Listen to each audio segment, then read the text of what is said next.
الحمد لله رب العالمين والصلاة والسلام على من لا نبي بعده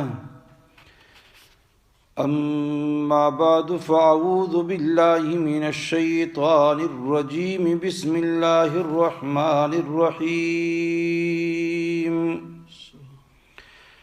وما لكم ألا تنفقوا في سبيل الله ولله ميراث السماوات والأرض لا يستوي منكم من أنفق من قبل الفتح وقاتل أولئك أعظم درجة من الذين أنفقوا من بعد وقاتلوا وكلا وعد الله الحسنى والله بما تعملون خبير صدق الله العظيم۔ میرے نہایت ہی قابل قدر مسلمان بھائیوں،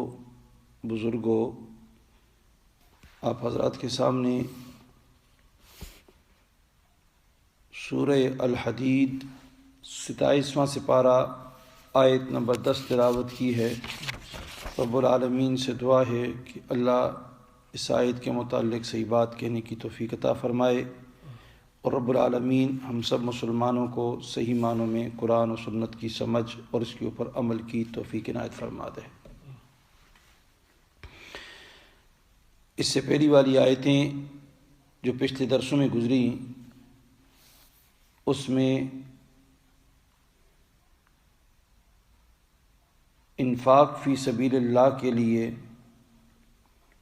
ترغیب کہ 5 طریقوں میں سے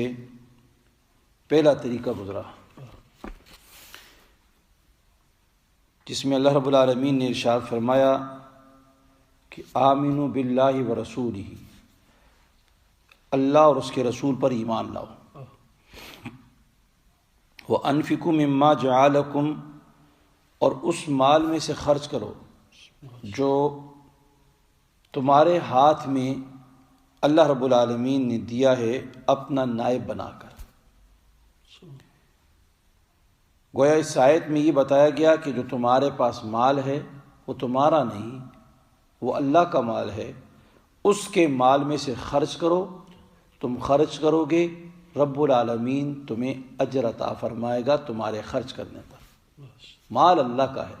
لیکن پھر بھی تمہیں اجر دے رہا ہے۔ پھر اللہ رب العالمین نے فرمایا فالذین آمنوا، جو لوگ ایمان لائے اور انہوں نے خرچ کیا، تو فرمایا ایسے لوگوں کے لیے اجر کبیر، بہت بڑا اجر ہے۔ یعنی ایمان لا کر اپنا مال راہ خدا میں خرچ کرتے ہیں، ان کے لیے اللہ رب العالمین کے ہاں بہت بڑا اجر ہے۔ آگے پھر فرمایا وما لکم لا تؤمنون باللہ، کہ تم اللہ رب العالمین کی ذات کے اوپر ایمان کیوں نہیں لاتے ہو؟ والرسول یدعوکم، حالانکہ رسول تمہیں پکار رہے ہیں، بلا رہے ہیں، دعوت دے رہے ہیں، لتؤمنوا بربکم، کہ اپنے رب کے اوپر ایمان لے آؤ، وقد اخذ میثاقکم، اور اللہ رب العالمین نے تم سے اس کا وعدہ بھی لے چکے ہیں۔ اس طرح کل کے درس میں گزرا تھا کہ وعدہ جو لیا عالم ارواح میں جب ساری روحوں کو جمع کیا گیا تھا، الست بربکم والا، یا محمد رسول اللہ صلی اللہ علیہ وسلم کے ہاتھ پر جو بیعت کی، تو اس وقت جو تم سے وعدہ لیا گیا، یا انبیاء و رسل جو سابقہ گزرے ان کے ذریعے سے جو وعدے لیے گئے، تو فرمایا کہ اللہ کی ذات جس کے اوپر رسول تمہیں بلا رہا ہے ایمان لانے کے لیے، وہ اللہ ہے ینزل علی عبدہ، جس نے اتارا قرآن، یعنی اتارتا ہے قرآن اپنے بندے کے اوپر، بینات یعنی آیات بینات، صاف کھلی آیتیں نازل کر، اور فرمایا لیخرجکم، یہ کیوں اتارتا ہے؟ تاکہ تمہیں نکالے تاریکی سے روشنی کی طرف۔ پھر آگے فرمایا وَإِنَّ اللَّهَ بِكُمْ لَرَءُوفٌ رَحِيمٌ، بے شک تمہارا رب بڑا نرم ہے، مہربان ہے۔ وَمَا لَكُمْ لَا تُنْفِقُونَ، پھر آگے طریقہ دوم ہے ترغیب کے لیے۔ یہاں جو آیت میں نے آج پڑھی یہ دوسرا طریقہ ہے انفاق فی سبیل اللہ کے لیے ترغیب دینے کے لیے، کہ اللہ رب العالمین ان آیتوں کے ذریعے سے مسلمانوں کو ترغیب دے رہے، رغبت دلا رہے کہ اپنا مال جو تمہارے پاس ہے اس کو خرچ کیا کرو اللہ کے راستے میں۔ اور اس آیت میں تو یہ بتایا گیا ہے کہ جو تمہارے پاس مال ہے تمہارا نہیں ہے، یہ کس کا ہے؟ اللہ کا ہے۔ اگر تم اللہ کے راستے میں خوشی خوشی خرچ کرو گے تو وہ مال بھی کس کے پاس پہنچتا ہے؟ اللہ کے پاس۔ اور تم خرچ کرو گے وہ مال اللہ کے پاس پہنچے گا تو اس کا تمہیں اجر ملے گا اختیاری طور پر۔ اور اگر تم اس مال کو خرچ نہیں کرتے، اب خرچ نہیں کرتے، بینکوں میں جمع کر رہے ہو، جمع کرتے جا رہے ہو، تو جب تمہاری موت واقع ہو جائے گی تو بے اختیاری طور پر یہ مال تو سارے کا سارا پھر اللہ کے ہاں چلا جائے گا، لیکن اس پہنچنے کے اوپر تمہیں کوئی اجر نہیں ہے، اور خرچ کرنے کی صورت میں جو اللہ کے پاس پہنچ رہا ہے اس کا تمہیں اجر مل رہا ہے۔ اسی کو بیان کر رہے ہیں رب العالمین۔ وَمَا لَكُمْ أَلَّا تُنْفِقُوا فِي سَبِيلِ اللَّهِ، کیا بات ہے کہ تم اپنے مال کو خرچ نہیں کرتے ہو فی سبیل اللہ، اللہ کے راستے میں۔ وَلِلَّهِ مِيرَاثُ السَّمَاوَاتِ وَالْأَرْضِ، اللہ ہی کے لیے ہے جو بچ جاتا ہے زمین اور آسمانوں میں، یعنی زمین اور آسمانوں کی میراث جتنا بچتا ہے سب کچھ اللہ ہی کے لیے، یعنی جو اللہ نے انسانوں کو عطا کیا ہے ان کے پاس ہے، ان کے قبضے میں ہے، یہ سارے کا سارا جب یہ چھوڑ کے چلے جائیں گے تو کس کے پاس رہے گا؟ پھر بھی اللہ کا ہے۔ تو اس لیے زمین اور آسمان کی میراث یہ ساری کی ساری اللہ ہی کے پاس ہے۔ تو اس لیے ایمان والوں سے کہا کہ تم اپنے مال کو کیا ہے؟ خرچ کیا کرو، اس لیے کہ زمین اور آسمان کی ہر چیز کا مالک وارث یہ اللہ تعالیٰ ہے۔ کسی کے پاس مرنے کے بعد مال باقی نہیں رہے گا، سارے کا سارا مال جو رہ جاتا ہے وہ اس کا مال نہیں کہلاتا ہے، اس کا مال نہیں کہلاتا ہے۔ انسان کا جو مال ہے، اپنا جو ذاتی مال ہوتا ہے، اس کا وہی مال ہوتا ہے جس کو وہ خرچ کر دیتا ہے۔ پیچھے اب وارثوں کے لیے جو مال چھوڑ دیا جاتا ہے اس مال کو اس کا مال نہیں کہا جاتا۔ یہ تو آج ایک کی ملکیت ہے، کل دوسرے کی ہے، پھر تیسرے کی ہے، پھر چوتھے کی ہے۔ جدی پشتی دادوں پردادوں کو دیکھو کہاں کہاں سے وہ زمین ہے، تو چلتے چلتے آج کہاں تک پہنچ گئی۔ ایک دن آئے گا تو وہ بھی نہیں رہے گا تو یہ کس کی ملکیت ہو جائے گی؟ اللہ کی۔ تو اس لیے کہا کہ خرچ کرو، جس طرح حدیث میں آتا ہے نا کہ حضرت عائشہ صدیقہ رضی اللہ تعالیٰ عنہ کا بیان ہے کہ ایک فرماتی ہیں کہ ایک دفعہ لوگوں نے ایک بکری ذبح کی، سب گوشت تقسیم کر دیا، صرف ایک شانہ رکھ دیا، تو جو شولڈر سا ایک چھوڑ دیا، تو حضور صلی اللہ علیہ وسلم فرمایا کہ بکری کا کون سا حصہ باقی رہ گیا ہے؟ تو عرض کیا گیا کہ صرف ایک شولڈر رہ گیا ہے۔ فرمایا کہ ایک شانے کے علاوہ، شولڈر کے علاوہ سب کا سب جو ہے وہ باقی رہا ہے، یعنی جو اللہ کے واسطے تقسیم کر دیا اس کا ثواب باقی رہا، اور جو تقسیم نہیں ہوا تو اس کا ثواب تو نہیں ملا نا۔ تو گویا پتہ چلا کہ انسان کا اپنا مال وہی ہوتا ہے جو باقی رہنے والا ہوتا ہے، وہ خرچ کر دیا جائے وہ باقی رہتا ہے، جو خرچ نہیں کیا تو وہ اس کی ملکیت نہیں رہتی، وہ باقی اوروں کی وارثوں کے پاس چلا جاتا ہے۔ اس طرح دوسری روایت میں حضرت عبداللہ بن مسعود رضی اللہ عنہ راوی ہیں، فرماتے رسول اللہ صلی اللہ علیہ وسلم فرمایا تم میں سے کون ایسا ہے کہ اس کو اپنے مال سے وارث کا مال زیادہ پسند ہو؟ یہ کون ایسا چاہتا ہے کہ میرے وارث کے پاس اس کے پاس زیادہ مال ہو، میرے پاس نہ ہو، اس کے پاس کوٹھی ہو، اس کے پاس کار ہو، اس کے پاس بنگلہ ہو، اس کے پاس بینک بیلنس بڑا ہو؟ تو ایسا کون ہے جو اس چیز کو چاہتا ہو، اوروں کے لیے، اپنے لیے نہیں چاہتا ہو؟ تو صحابہ کرام نے عرض کیا حضور صلی اللہ علیہ وسلم ہم میں سے ہر شخص اپنا مال وارث کے پاس رہنے والے مال سے زیادہ پسند کرتا ہے، اس کو زیادہ پسند ہے اپنا مال۔ ہر آدمی چاہتا ہے کہ میرے پاس یہ چیز ہو، میرے پاس اچھا مکان ہو، اچھی گاڑی ہو، میرے پاس پیسے ہوں، خوشحال زندگی ہو، تو ہر شخص یہ چاہتا ہے۔ فرمایا تو اس کا مال وہ ہے جو اس نے مرنے سے پہلے بھیج دیا ہے۔ اس کا مال کیا ہے؟ اس کا اپنا ذاتی مال وہ ہے کہ جو اس نے مرنے سے پہلے بھیج دیا، اور وارث کا مال وہ ہے جو پیچھے چھوڑ گیا۔ اگر یہ جو جمع کر رہا ہے اس مال کو پسند کر رہا ہے کہ میرے پاس بڑا بینک بیلنس، بڑی بڑی چیزیں ہوں، تو بینک بیلنس جو چھوڑے جا رہا ہے تو یہ تو اس کا مال نہ ہوا، تو اب یہ اس کو پسند کر رہا ہے، اس کو دیکھ دیکھ کے خوش ہو رہا ہے، تو گویا یہ وارث کے مال کو دیکھ دیکھ کے خوش ہو رہا ہے۔ اس کا اپنا مال کیا ہے کہ اپنے ہاتھ سے اپنی اولاد پہ خرچ کرے، بیوی بچوں پہ خرچ کرے، اپنے رشتہ داروں پہ خرچ کرے، دینی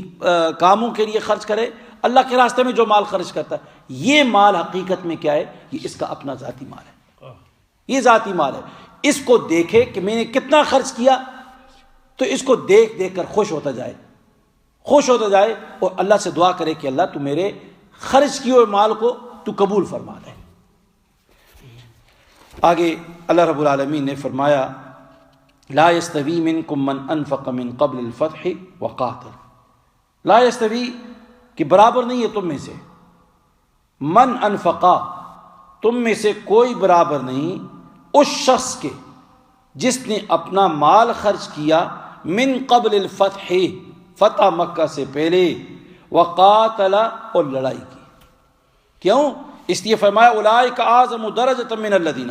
ان لوگوں کا بہت بڑا مرتبہ ہے، من الذین ان لوگوں کے مقابلے میں جنہوں نے خرچ کیا من بعد اس کے بعد، وقاتلوا اور قتال کیا۔ یہاں پر صحابہ اکرام، ان صحابہ اکرام کا مقام و مرتبہ بیان کیا گیا ہے جن صحابہ اکرام نے جو ایمان لائے ابتدا میں، شروع میں ایمان لائے، کہ جب رسول اللہ صلی اللہ علیہ وسلم اکیلے تھے، اور اس وقت جو آدمی ایمان لاتا ان کے لیے مصیبت، پریشانی، تکالیف، فیملی کے لوگ دشمن، مار کٹائی اور ٹارچر کیا جا رہا ہے، کیا وہ ایمان لائے؟ زبردستی ان کو اسلام سے پھیرا جا رہا ہے، اور اس وقت مال کی بھی تنگی، تو گویا ان کے اوپر زمین تنگ تھی، اس تنگ زمین کے باوجود وہ دین اسلام کے اوپر ڈٹے رہے اور رسول اللہ صلی اللہ علیہ وسلم کا ساتھ نہیں چھوڑا، اپنا مال خرچ کرتے رہے۔ تو ایسے لوگوں کے لیے اللہ رب العالمین نے فرمایا کہ یہ جو لوگ ان تنگی کے وقت، مشکل وقت میں جو اسلام پہ کھڑے رہے، رسول اللہ صلی اللہ علیہ وسلم کا ساتھ دیا، ان لوگوں نے جو خرچ کیا ہے، وہ جو بعد والے لوگ آئے ہیں، یہ جو لوگ ہیں بعد والے، یہ ان کے برابر نہیں ہو سکتے، ان کا بہت بڑا مقام ہے، بہت بڑا درجہ ہے۔ اللہ رب العالمین ہی فرماتے ہیں کہ اولئک اعظم درجۃ، ان کا بہت بڑا درجہ ہے، بہت بڑا مقام ہے۔ کیا ہے؟ من الذین انفقوا، ان لوگوں سے جنہوں نے کیا خرچ کیا، کس وقت؟ من بعد، اس کے بعد۔ اب یہاں پر مفسرین نے فرمایا فتح سے کون سی فتح مراد ہے؟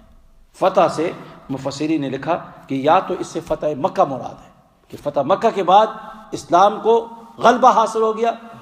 اور اسلام کے اندر پھر لوگ فوج در فوج داخل ہونے لگے، اور مکہ جب فتح ہو گیا تو سارے عرب جو تھا وہ کیا ہے؟ جھک گیا محمد رسول اللہ صلی اللہ علیہ وسلم کے ساتھ، کمزور پڑ گئے، ان کی طاقت ٹوٹ گئی۔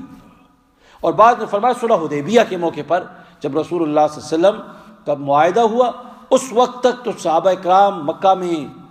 جہاں بھی ہوتے ایمان لانے والے، تو سوائے مدینہ کے یا جہاں ارد گرد جہاں مسلمانوں کی اکثریت ہو جاتی، غلبہ ہو جاتا، وہاں تو ٹھیک تھا، لیکن جن علاقوں میں نہیں تھا تو وہاں پر بہت کمزور ہوا کرتے تھے، ڈر کے مارے ایمان کو چھپایا کرتے تھے، چھپ چھپ کر ایمان لاتے تھے، چھپ چھپ کر ایمان پر عمل کرتے تھے۔ تو جب یہ معاہدہ ہو گیا تو اس معاہدے کے اندر یہ تحریر آ گئی، اس میں بہت ساری تحریرات آ گئی، اب لوگ جو تھے کھلے عام اسلام میں داخل ہوتے، رسول اللہ صلی اللہ علیہ وسلم سے تعلق جوڑتے، مکہ والے آنا جانا آپس میں، گویا ایک لنک پیدا ہو گیا، ایک اسلام کی اشاعت کے لیے کیا دروازہ یہ کھل گیا تھا۔ تو فرمایا اس فتح صلح حدیبیہ کے بعد، تو گویا صلح لا یستوی منکم من انفق من قبل الفتح، کہ فتح مکہ سے یا صلح حدیبیہ یا مکہ مکرمہ کی فتح جو ہے وہ مراد ہے۔ تو فرمایا برابر نہیں تم میں سے وہ لوگ جنہوں نے خرچ کیا اپنا مال فتح مکہ سے پہلے۔ اب یہاں پر بعض مفسرین نے یہاں پر یہ بھی فرمایا کہ یہاں من انفقہ، جس نے خرچ کیا، اس سے مراد حضرت ابوبکر صدیق رضی اللہ تعالیٰ عنہ کی ذات ہے، کہ یہ ان کی شان میں یہ آیت نازل ہوئی ہے کہ ابوبکر صدیق رضی اللہ تعالیٰ عنہ وہ صحابی رسول ہیں کہ جو سب سے پہلے مسلمان ہوئے، سب سے پہلے اسلام میں داخل ہوئے،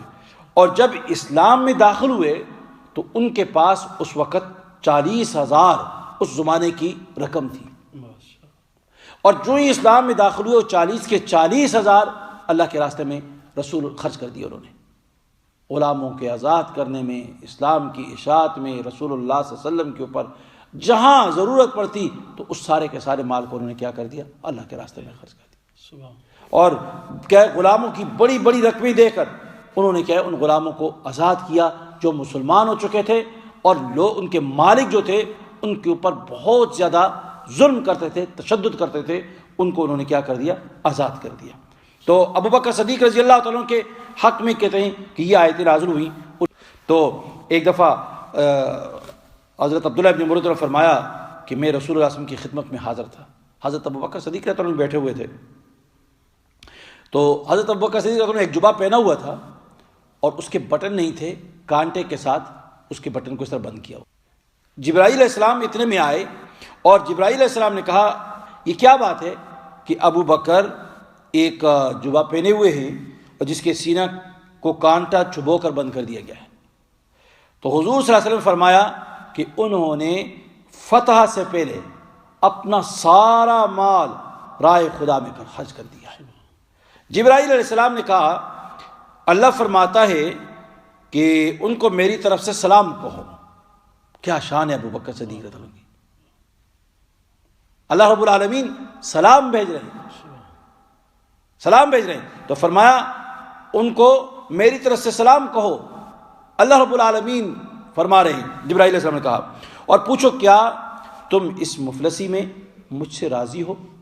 اس غربت کی حالت میں تم نے اپنا سارا مال تو خرچ کر دیا اللہ کے راستے، اب تمہارے پاس کوئی نہیں ہے، کچھ باقی نہیں رہا، اس کو مفلس کہا جاتا ہے، جو تمہارے ہاتھ میں کچھ بھی نہیں رہا، تو کیا تم اس مفلسی سے مجھ سے راضی ہو یا ناراض؟ رسول اللہ صلی اللہ علیہ وسلم نے فرمایا اللہ تم کو سلام کہہ رہا ہے، اللہ تم کو سلام کہہ رہا ہے اور فرماتا ہے کہ تم اس فقیری میں مجھ سے راضی ہو یا ناراض۔ حضرت ابو بکر صدیق رضی اللہ عنہ نے جواب دیا میں اپنے رب سے ناخوش ہو سکتا ہوں؟ کیا خوب جواب، کیا میں اپنے رب سے ناخوش ہو سکتا ہوں؟ یعنی سب کچھ خرچ کر کے میں راضی ہوں اپنے رب سے، میں راضی ہوں۔ فرمایا بلا شک میں اپنے رب سے خوش ہوں اور میں اپنے رب سے کیا ہے، خوش ہوں۔ اسی کو یہاں فرمایا کہ لا یستوی منکم من انفق من قبل الفتح، تو اس لیے مفسرین نے فرمایا اس سے مراد کون ہے؟ حضرت ابو بکر صدیق رضی اللہ تعالیٰ۔ اسی طرح یہ آیت دلالت کر رہی ہے کہ ابو بکر صدیق رضی اللہ تعالیٰ عنہ کا جو مقام و مرتبہ ہے وہ تمام صحابہ اکرام میں کیا ہے، سب سے افضل ہے۔ پھر اس کے بعد یہ فتح مکہ سے جو پہلے لوگ ہیں یا صلح حدیبیہ سے پہلے لوگ، یہ لوگ افضل ہیں۔ پھر اس کے بعد دوسرے صحابہ اکرام ہیں، دوسرے صحابہ اکرام وہ افضل ہیں، ان کا مقام و مرتبہ ہے۔ اور پھر یہ سارے صحابہ اکرام جتنے بھی ہیں یہ سب کے سب کیا ہیں، ان کا ایمان، ان کا مقام، ان کا مرتبہ پوری امت قیامت تک جو آئے گی ان سب سے افضل اور برتر مقام و مرتبہ رکھنے والے یہ اصحاب محمد صلی اللہ علیہ وسلم، ان کا بہت بڑا مقام ہے، یہ سب سے کیا ہے، زیادہ افضل لوگ ہیں۔ اور حضرت ابو بکر صدیق رضی اللہ تعالیٰ عنہ کے بارے میں یہ بھی آتا ہے کہ حضرت ابو بکر صدیق رضی اللہ تعالیٰ عنہ جب مسلمان ہوئے تو مسلمان ہوتے ہی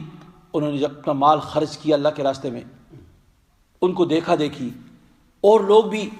جو ہی مسلمان ہوتے گئے وہ بھی ابو بکر صدیق رضی اللہ عنہ کے نقش قدم پہ چلتے گئے، انہوں نے بھی اپنا مال اسلام اور رسول اللہ صلی اللہ علیہ وسلم کی حفاظت کے لیے ان کے اشاروں پر، ان کی خواہش کے اوپر وہ بھی کیا ہے، اپنا مال خرچ کرتے گئے۔ تو یہ ثواب کس کو جاتا رہا؟ ابو بکر۔ حدیث میں آتا ہے نا کہ جو آدمی بھی کسی اچھے چیز کی بنیاد رکھتا ہے تو اس اچھائی کرنے کا اجر، جتنے بھی لوگ اس کا اچھائی کو اختیار کریں گے اس سب اچھائی کا اجر بھی کس کو جائے گا؟ اسی آدمی کو جائے گا جس نے اس اچھائی کی بنیاد رکھی۔ تو ابو بکر صدیق رضی اللہ تعالیٰ عنہ وہ صحابی رسول ہیں کہ جنہوں نے یعنی اچھائی کی بنیاد رکھی، کہ اپنا مال خرچ کیا رائے خدا میں، اور آپ کے دیکھا دیکھی آپ کے بعد آنے والے صحابہ انہوں نے بھی پھر کیا ہے اپنا مال اللہ کے راستے میں خرچ کرتے گئے۔ جس طرح ابو بکر صدیق رضی اللہ تعالیٰ عنہ نے دین اسلام کی خاطر تکالیف اٹھائیں، پھر اس کے بعد صحابہ اکرام جو بھی آتے گئے وہ بھی تکالیف اٹھاتے گئے۔ جس طرح ابو بکر اسلام کو نہیں چھوڑا، اسی طرح دوسرے صحابہ اکرام جو تھے وہ بھی ایمان کو نہیں چھوڑتے تھے۔ اس لیے رب العالمین فرماتے لا یستوی منکم من انفق من قبل الفتح وقاتل۔ اسی طرح رسول اللہ صلی اللہ علیہ وسلم خود فرماتے ہیں، ارشاد آپ صلی اللہ علیہ وسلم نے ارشاد فرمایا جس نے کوئی احسان کیا ہے اس کے احسانات کا بدلہ میں چکا چکا ہوں۔ لیکن ایک ابو بکر صدیق رضی اللہ تعالیٰ نے کو ان کے احسانات کا بدلہ کل قیامت کے روز اللہ رب العالمین عطا فرمائیں گے۔ کتنا بڑا احسان! مجھے کسی کے فرمایا کہ مجھے کسی کے مال نے اتنا نفع نہیں پہنچایا جتنا ابو بکر کے مال نے پہنچایا ہے۔ یعنی رسول اللہ صلی اللہ علیہ وسلم کے اوپر انہوں نے اپنا سارا مال نچھاور کر دیا، انہوں نے اپنا پورا خاندان جو تھا ابو بکر صدیق رضی اللہ تعالیٰ نے حضور اکرم صلی اللہ علیہ وسلم کی خدمت میں لگایا۔ ہجرت کے موقع پر دیکھیں رسول اللہ صلی اللہ علیہ وسلم کے اوپر انہوں نے کیا کیا، اپنے پورے خاندان کا ایک نیٹ ورک بنایا، اور اس پورے نیٹ ورک کے ذریعے سے ابو بکر صدیق رضی اللہ تعالیٰ نے رسول اللہ صلی اللہ علیہ وسلم کو مکہ سے نکال کر مدینہ منورہ تک پوری حفاظت کے ساتھ، راستے کے تمام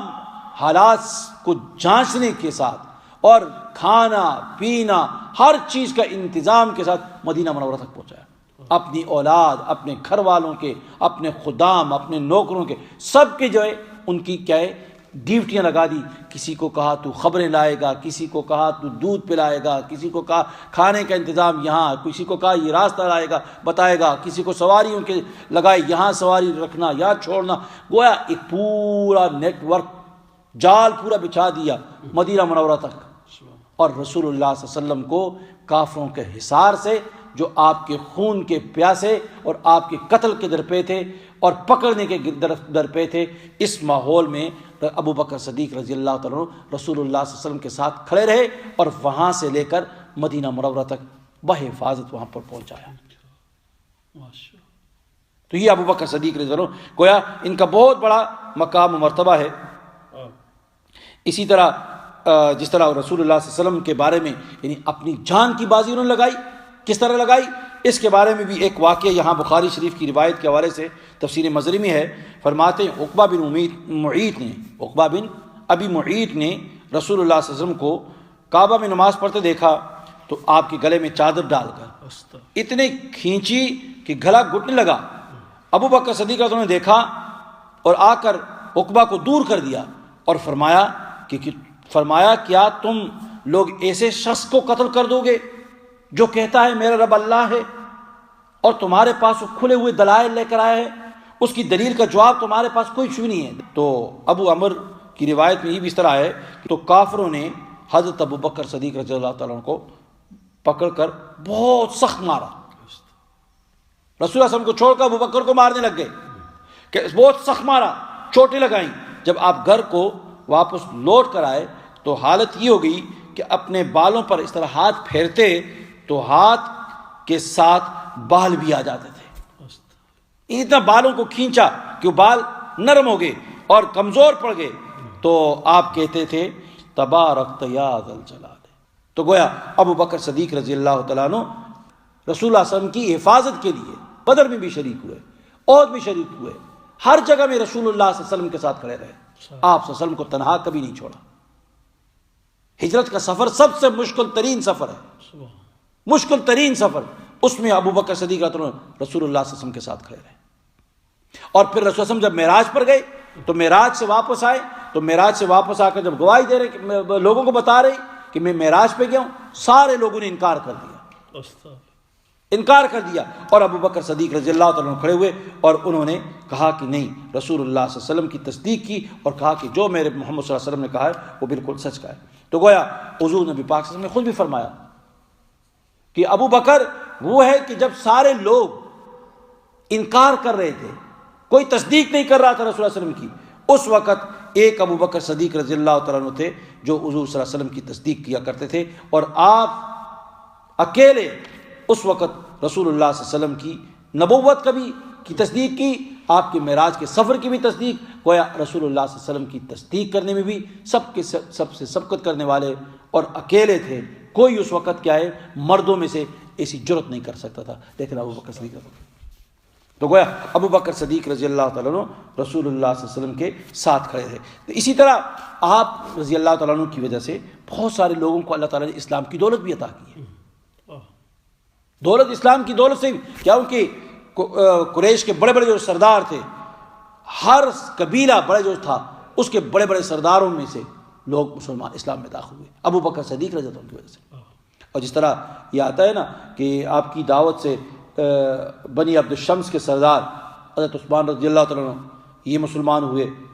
بنی اسد کے سردار حضرت زبیر بن عوام، حضرت سعد بن ابی وقاص، حضرت عبد الرحمن بن عوف، یہ دونوں حضرات بنی زہرہ کے سردار تھے، بنی تمیم کے سردار حضرت طلحہ بن عبداللہ، یہ سارے حضرات کیا ہے حضرت ابوبکر صدیق رضی اللہ عنہ کی دعوت کے ذریعے سے یہ بھی کیا ہے اسلام میں داخل ہوئے۔ تو گویا یہ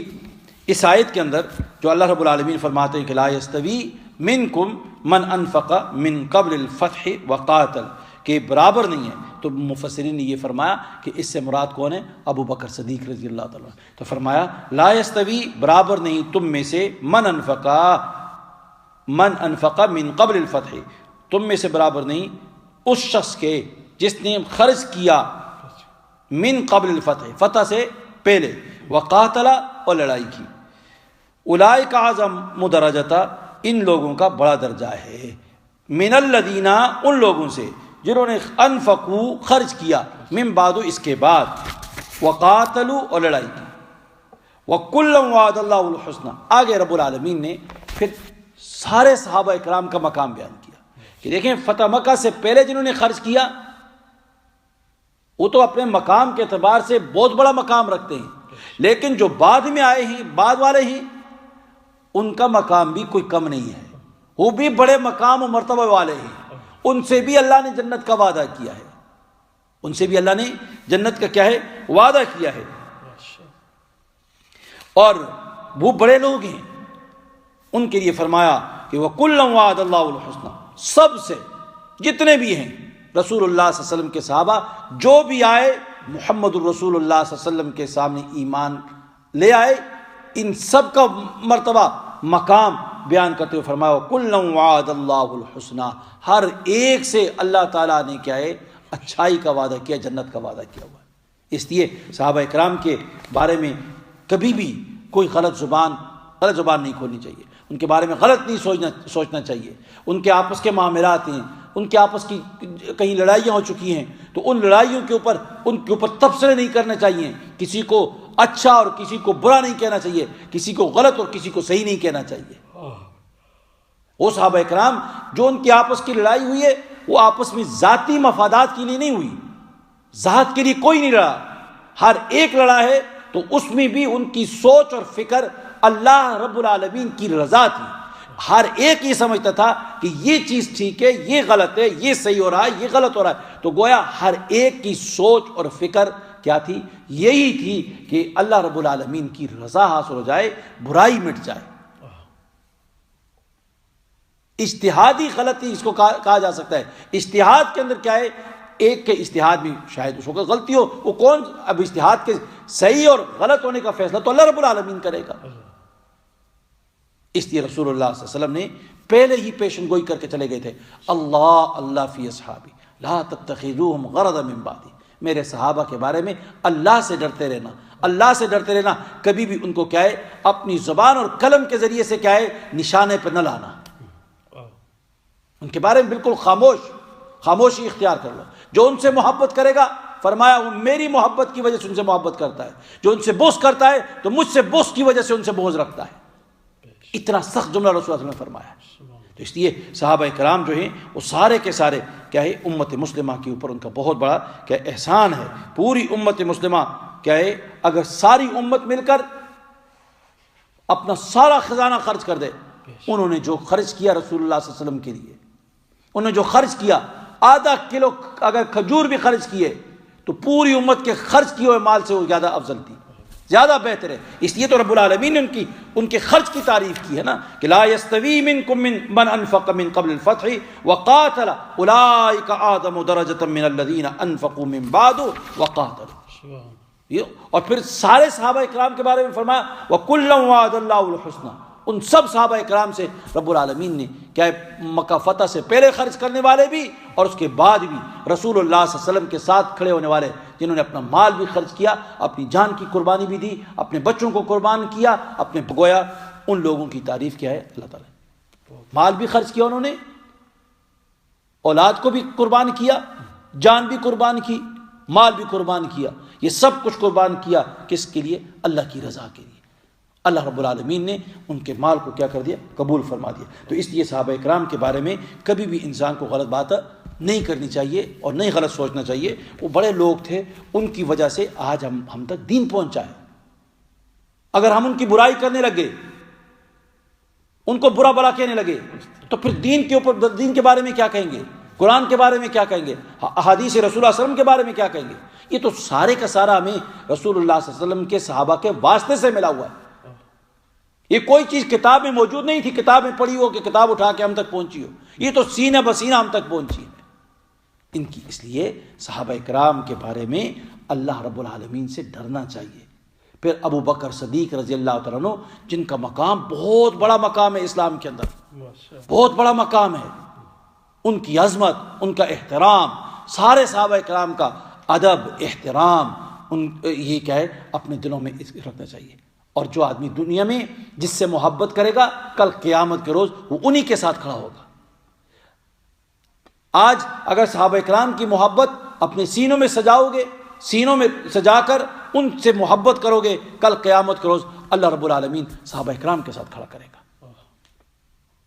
تو اللہ رب العالمین فرماتے وَكُلًّا وَعَدَ اللَّهُ الْحُسْنَى، اور سب سے وعدہ کیا ہے اللہ نے خوبی کا، خوبی کا وعدہ ہے سارے صحابہ سے۔ فرمایا وَاللَّهُ بِمَا تَعْمَلُونَ خَبِيرٌ، اور اللہ کو خبر ہے جو تم کرتے ہو، جو انسان کرتا ہے دنیا میں، جس نیت سے مال خرچ کرتا ہے، جو کا۔ تو اب صحابہ کرام کے بارے میں اللہ رب العالمین خود فرماتے ہیں جو انہوں نے خرچ کیا ہے اس سب کے بارے میں اللہ کو معلوم ہے، کتنے اخلاص کے ساتھ، صاف نیت ہو کر انہوں نے کیا ہے اللہ کی رضا اور دین اسلام کی سربلندی کے لیے اپنا مال انہوں نے خرچ کیا ہے، اللہ اور اس کے رسول کی خوشنودی کی خاطر انہیں سب کچھ قربان کیا ہے۔ اس لیے اللہ رب العالمین فرماتے ہیں کہ اس کے بعد بھی جو لوگ قیامت تک آتے ہیں، جو بھی کچھ کرتے ہیں، سب کی سب باتوں کو جاننے والا کون ہے؟ اللہ تعالیٰ ہے۔ اللہ رب العالمین سے دعا ہے کہ ابو بکر صدیق رضی اللہ تعالیٰ عنہ اور جمیع صحابہ اکرام، ان سب کی محبت اللہ تعالیٰ ہمارے دلوں میں ڈالے اور ان کے نقش قدم پہ چلائے۔ محبت کا تقاضا یہ ہوتا ہے کہ اپنے جن سے محبت ہوتی ہے ان کے کاموں کی طرح کام کرنے چاہیے، جس طرح وہ انہوں نے زندگی گزاری ہے اس طرح زندگی گزارنی چاہیے، ان کے نقش قدم پہ چلنا چاہیے۔ اللہ تعالیٰ مجھے بھی اور آپ سب کو عمل کی توفیق عطا فرمائے۔ سبحان اللہ وبحمدہ، سبحان اللہ العظیم، اللہم ربنا آتنا فی الدنیا حسنۃ وفی الآخرۃ حسنۃ وقنا عذاب النار۔ اے اللہ جو کہا جو سنایا گیا اس کو قبول فرما دے، اے رب العالمین خاتمہ بالخیر نصیب فرما، ایمان پہ استقامت نصیب فرما، صلی اللہ تعالیٰ علی خیر خلق محمد و علیہ وسلم، آمین برحمتک۔ اللہ